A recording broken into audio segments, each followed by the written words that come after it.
being the host of the FTFL Weekly Update, Brett, and lest we forget, the owner of the Hulkamaniacs. And yes, I was born to run. My legs may be sore, but my fantasy pride has never felt better because my team has moved to 3-2, but more on that later. Happy October and happy Oktoberfest. Here's to you, all those fine uniformed individuals in Park Rapids keeping the mean street clean. I couldn't do this without your support. Fresh off of 26.2 miles. I paraded all around Minneapolis and St. Paul. What a journey. What an adventure. Everything went smoothly. And while that was taking place, Week 5, FTFL got underway. And let me tell you what, this week was all about the blowouts. The closest game we had was a 17-point edging. Everything else was bigger. We're talking all the way up to 50-plus points. Every team that won this week scored over 100 points and laid the smackdown. As we now slowly creep towards that midway point of the season, where is your team with regards to that magic number of 7 wins? We're going to get there in a moment. Of course, this week, a huge trade went down in the FTFL. And in some ways, I kind of call it the reverse hunt. Because, of course, last year, after just 1 week, Swart mortgaged his future to get Kareem Hunt. And, of course, now this year we find out Swart is 1-4.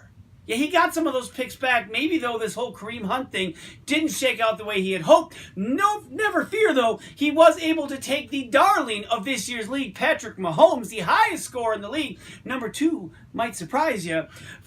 And his 15th round pick, package them together and send them off to that fake king, not the real king, but the king of the north. No, he's not.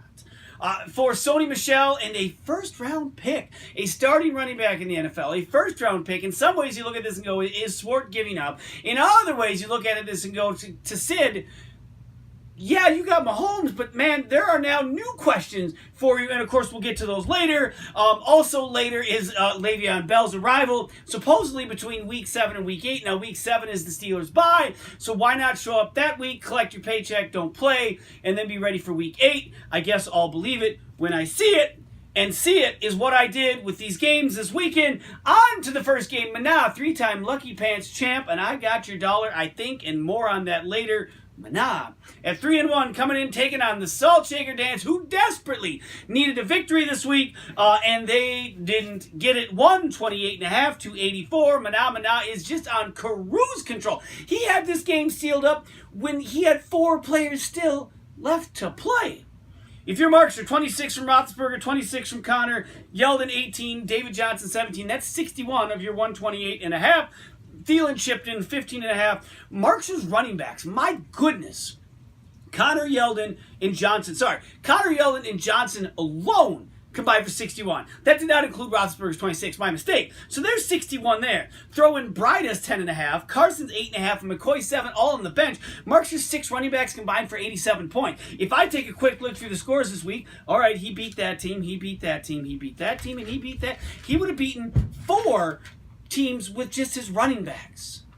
Unreal. If you're looking to make a trade, Markster's your guy. If you're the Salt Shaker Dance, he made the trade, maybe giving up now at 1-4. Eric Ebron, huge night on Thursday, 22.5, and really not much left else to speak of. Newton 16, Kareem Hunt 12.5, Baltimore's defense 12, everyone else under 6. Mahomes with 12 on the bench. He was averaging 26.4 on the season. That was a down week for him still. In the end, wouldn't have mattered. Now, he trades away Patrick Mahomes, who is the highest scorer in the league.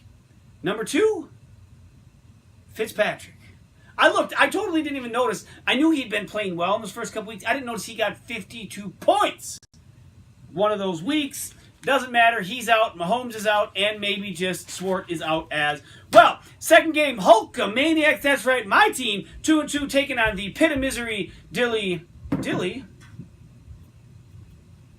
The first of the 2 meetings of the brothers this year goes down 105 for the Hulkamaniacs, 88.5 in the closest game of the week. Pit of Misery, still a loss. Doesn't count. Close is only good in hand grenades and horseshoes, or so I was told. For me, Rogers 28, Todd Gurley, worth every penny. 26 points. Cooper Kupp with 15. The Miami defense chipped in 12. Really, nothing on the bench. Every week I have been above 83 points, consistently getting it done. Yes, I started 0-2, but now we've won 3 in a row. Back on the right side of the ledger, if you're Andy, OBJ 28, Jared Goff 12, the Chargers 11. Now Goff, that is 14 less than his average for the season. But again, Andy lost by more than that, just a couple of points. Maybe could have eked out a win this week. Again, he loses, falls to 2 and 3. Also falling and losing this week was the Architect. Coming in at 1 and 3, taking on Linkowitz 2 and 2. He won 2, he lost 2. Would this be the new Linkowitz? Would this be the old Linkowitz?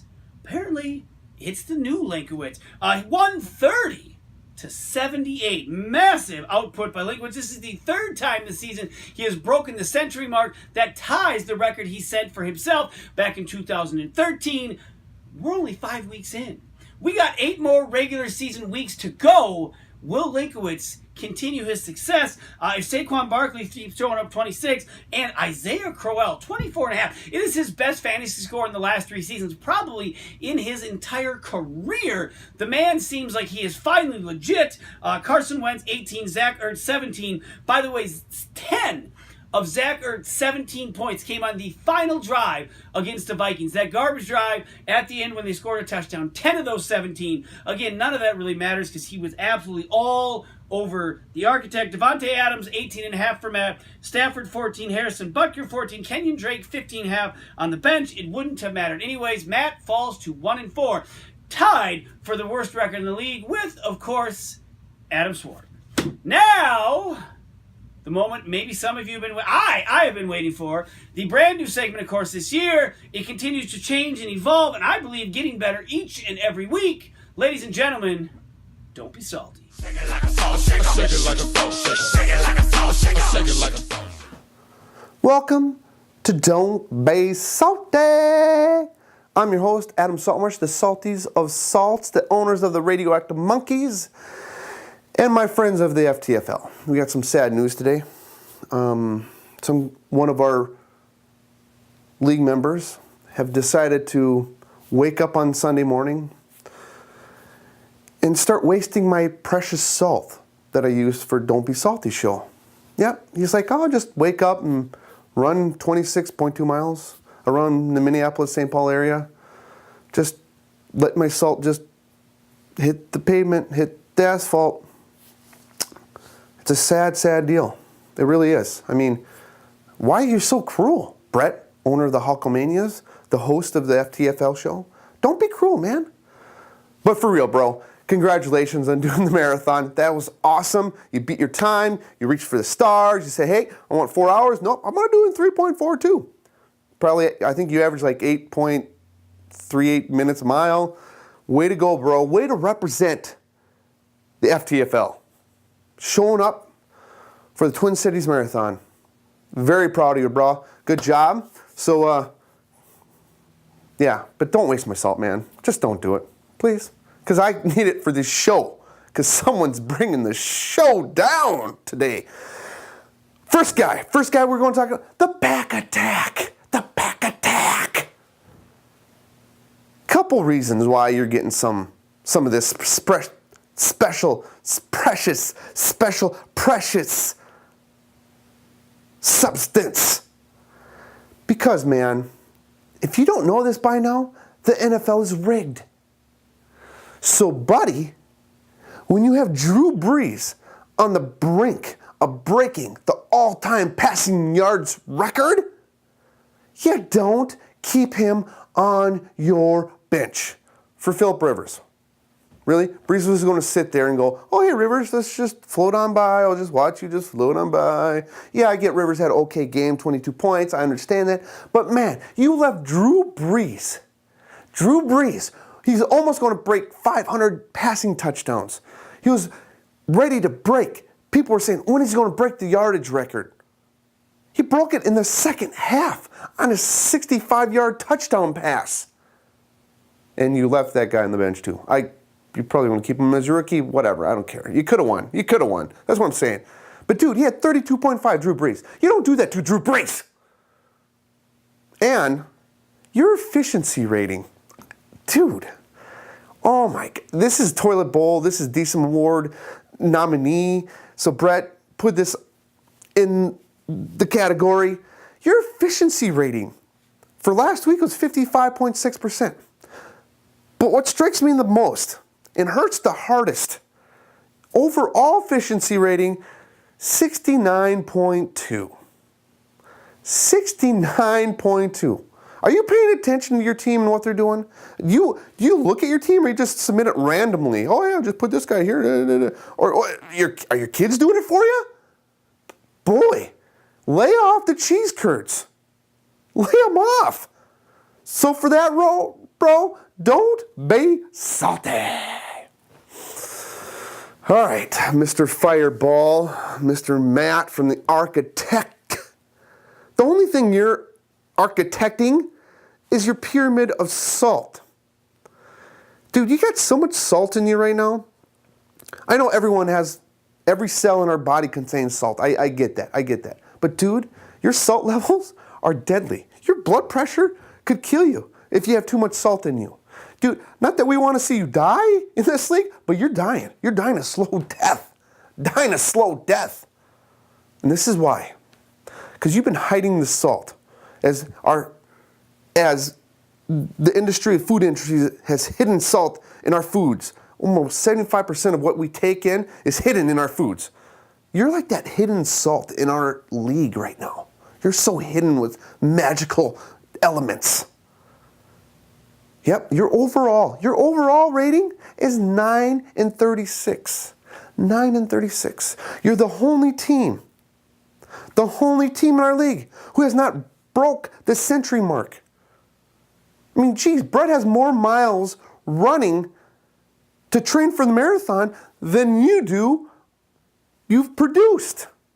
You have not broken the century mark. 100 points. You're the only guy in our league. Your high score is 89.5. Your points for are 373.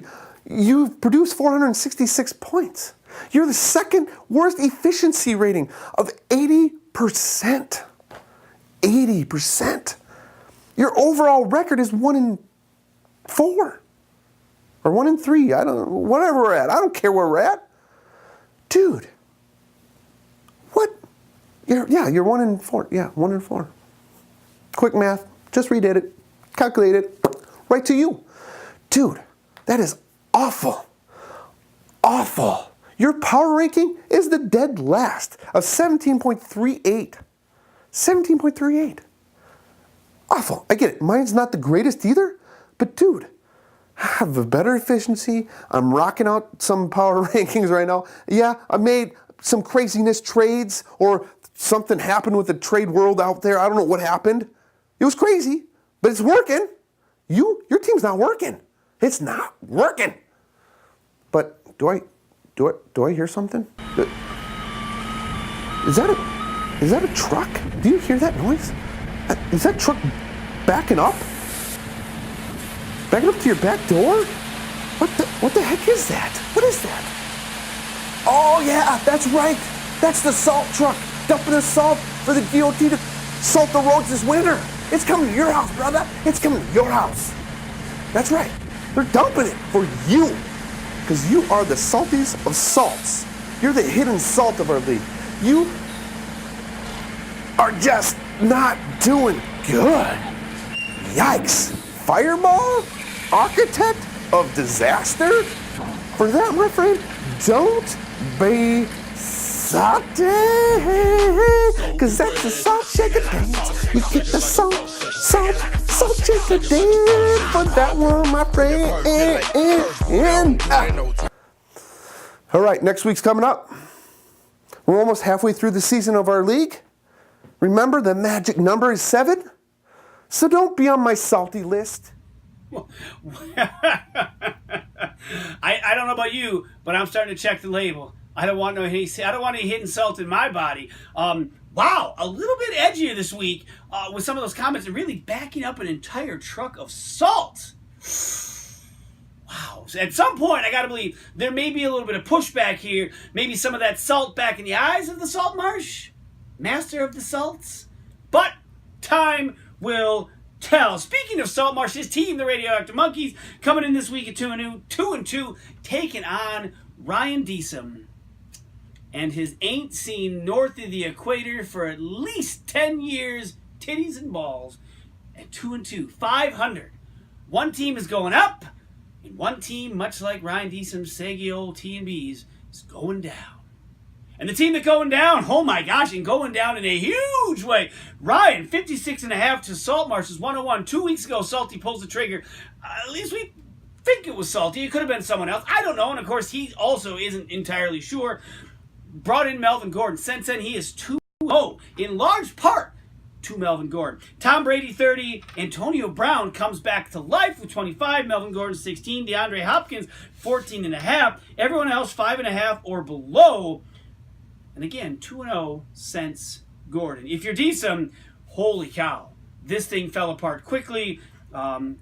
White with 15. Matt Ryan with 14. James White, 15 points. He's not usually the leading scorer on a team, but he was this week. Travis Kelce, 8.5. Lots and lots of points on the bench. Again, it wouldn't have mattered.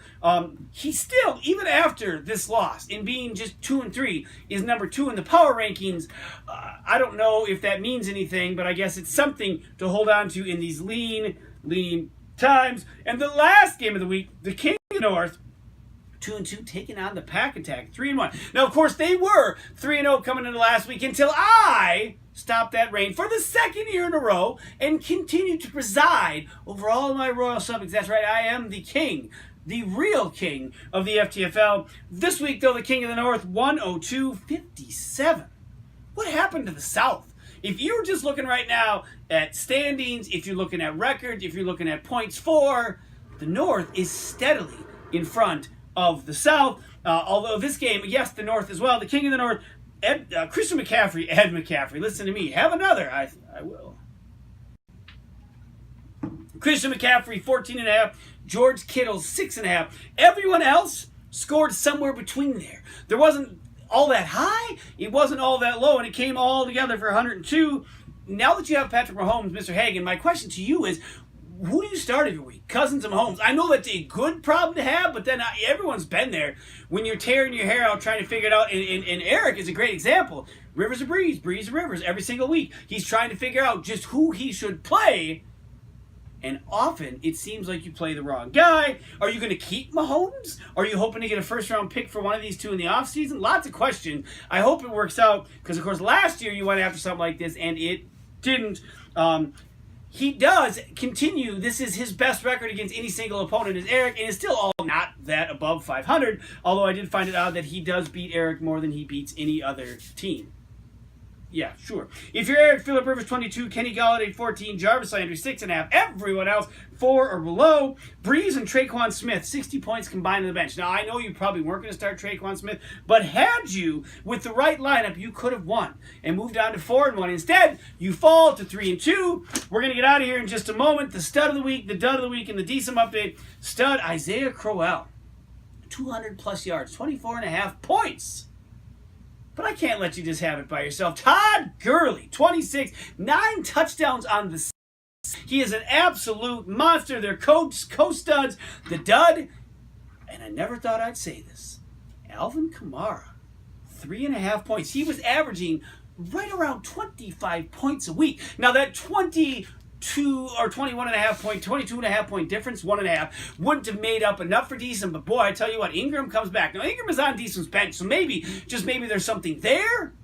But boy, what a week to just fall flat on your face. The team could have used you there for. Alvin, you are the dud. The Deesum update, Mahomes for a first. We got to put it down because, oh yeah, that's right. The single greatest passer in the history of the NFL was acquired for just a second-round pick, and that was Deesum worthy.